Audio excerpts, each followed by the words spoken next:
All right, in this video, I'm going to show you how to compare a learner's input against a list of predetermined words, buzzwords that we're going to be looking for.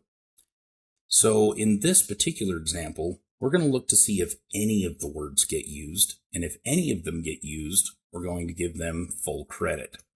So in the example here, you can see if I type the word dust, it will give me full credit. It will also give me full credit if I type it in all lowercase or in all uppercase. So let's take a look at how to build this out.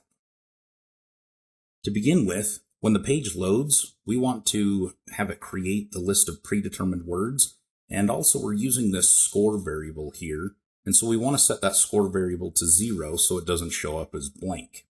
So to do that, I'm going to say when the page loads, I'm going to grab my variables and create a new variable called score. And then I'm going to create my list of predetermined words. I'll go to variable and I'll grab this version, the list, and I'll give it a name. And then I'm going to list the words that I'm looking for.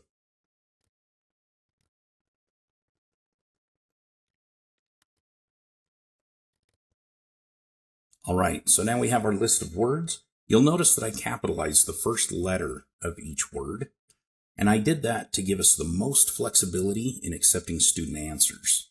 This will allow us to check to see if they just capitalized the first letter of the word, or if they typed it all in lowercase or all in uppercase.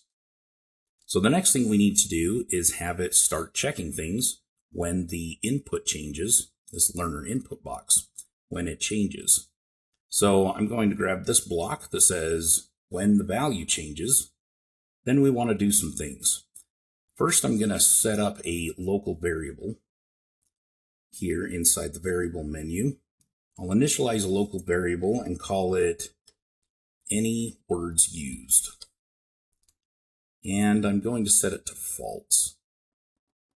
And what we're going to be looking for is for that variable to be switched to true. So doing that is pretty easy. We're going to go to the control menu and we're going to grab this block that says for each item key in global list 1, and we'll put it inside that local variable. So for each item, and the list we want to look at is our buzzwords list. So it's going to go through each buzzword and perform whatever we tell it to inside here. And what we want to do is ask, is there anything in the learner input that equals that word that it's looking at?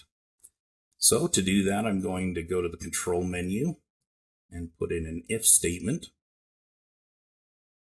And I'm going to take this piece out.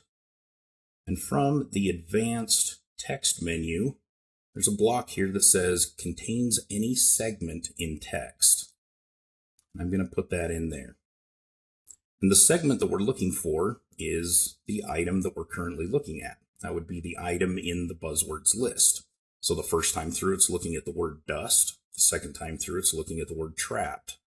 And so it's going to pull that word and say, does that word show up anywhere in here? So if we click on learner input, go to its menu, and grab this block that says learner input text, it will check to see if this word is anywhere in this block of text. If it is, then we want to set any words used to true.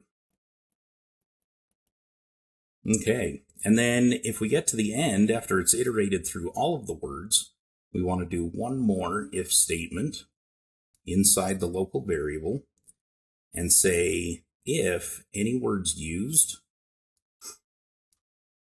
equals, and then I'm going to right click and change this to a Boolean and say true. If it equals true, then we are going to set their score to 5 points. If it doesn't equal true, if it's still false, then we're going to set their score to 0. Now the reason I need both of these conditions is because if they type in the word dust, let's say, and it finds it and gives them 5 points, but I don't have this piece, then if they were to delete the word dust, they would still have 5 points. Whereas if I include this piece, then it will run through this again and see that no longer does the word dust exist, and it will give them 0. As I put this together, you may have been thinking to yourself, well, this contains segment piece is only going to look for this version of the word. And if you thought that, then you're a step ahead, and great job. We need to actually have it look for 3 different versions of that item. So to do that, I'm just going to disconnect this for a second and go to the value menu and grab this AND block and put it at the beginning.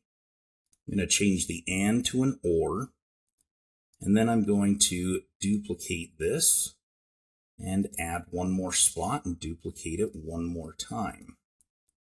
So now it's going to look for the original item, and then if I go to the advanced menu, go to text, and grab this uppercase piece, I can put that on here, and then I can duplicate it and put that on there, and change uppercase to lowercase, and then snap it back into our if statement.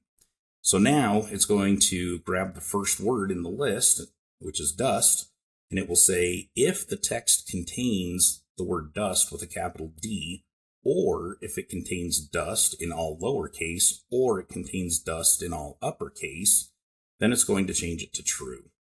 And then after it iterates through all of that, it will see, do we have a true? If yes, give them 5 points. So let's check and make sure this works. I'll preview this, and I'll type the word dust in all lowercase. It gave me 5 points. I'll back it off. It went back to 0. I'll type atmosphere in all uppercase, and it gave me the points. So it looks like it's working great. It's giving me all the credit as long as one of the 5 words were used.